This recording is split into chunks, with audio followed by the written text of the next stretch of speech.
Hi everyone, welcome to my YouTube channel. I hope you all are doing well and staying safe. आज का जो हमारा chapter है वो है chemical effects of electric current. Chemical effects of electric current, the changes that happens in a liquid electrolyte when electric passes through it. अब electric current के effects हमें कहाँ देखने को मिलते हैं और ये होते क्या है? वो चेंजेस जो किसी लिक्विड में होते हैं। लिक्विड की बात करें तो इलेक्ट्रोलाइट, जिनके थ्रू इलेक्ट्रिसिटी पास होती है। इलेक्ट्रोलाइट की बात करें तो इलेक्ट्रोलाइट क्या होता है? A liquid like salt, water, acid और base that conduct electricity due to free ions. Electrolyte वो लिक्विड होता है जो इलेक्ट्रिसिटी कंडक्ट करता है क्योंकि उसमें क्या होते हैं? फ्री आयंस की प्रेजेंस होती है।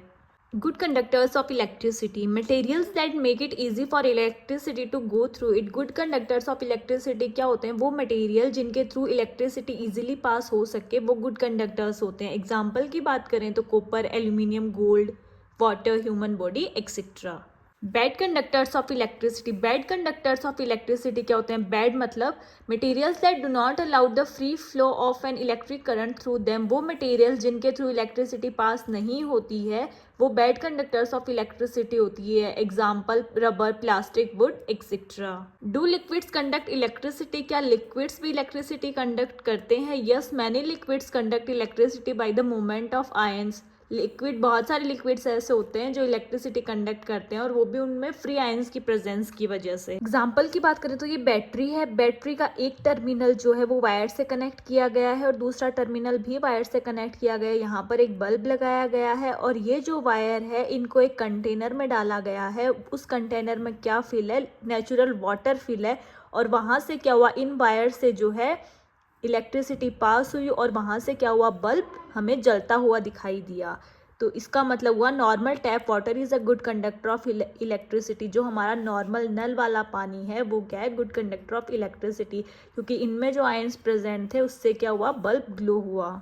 नेक्स्ट हमने एग्जाम्पल लिया है, वहाँ भी बैटरी के दोनों टर्मिनल्स वायर से कनेक्टेड हैं, बल्ब लगाया गया है और इन्हें भी एक कंटेनर में डिप किया गया है और उस कंटेनर में किसका सॉल्यूशन है? लेमन जूस का सॉल्यूशन है।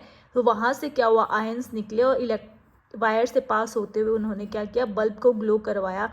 इसका मतलब अगर यहाँ पर बल्ब ग्लो कर रहा है तो lemon juice is a good conductor of electricity. Lemon juice क्या है? इलेक्ट्रिसिटी का गुड कंडक्टर है। When the liquid between the two ends of the tester circuit allows the electric current to pass। हमने अभी एग्जाम्पल में देखा कि जब लिक्विड जो है उसके दोनों एंड्स जो हैं टेस्टर के, वो क्या करते हैं? इलेक्ट्रिक करंट को पास करवा रहे हैं। The circuit of the tester becomes complete, क्योंकि टेस्टर का सर्किट क्या हो गया? कंप्लीट हो गया है। और the current flows in the circuit and the bulb glows, और वहाँ से उस सर्किट से करंट फ्लो हुआ और बल्ब क्या हुआ? ग्लो किया। When the liquid does not allow the electric current to pass, जब लिक्विड ने इलेक्ट्रिक करंट को पास नहीं करवाया तो टेस्टर का सर्किट कंप्लीट होगा? नहीं होगा। The circuit of the tester is not complete, the bulb does not glow. और जब इलेक्ट्रिसिटी पास नहीं हुई है तो टेस्टर से कोई आयंस वगैरह भी नहीं निकलेंगे और बल्ब क्या करेगा? ग्लो नहीं करेगा। एग्जाम्पल की बात करें तो हनी। आई होप आपको इतना पार्ट समझ में आया होगा। Please do like, share and subscribe to my channel for next part. Thank you and have a great day. Subscribe now and hit the like button.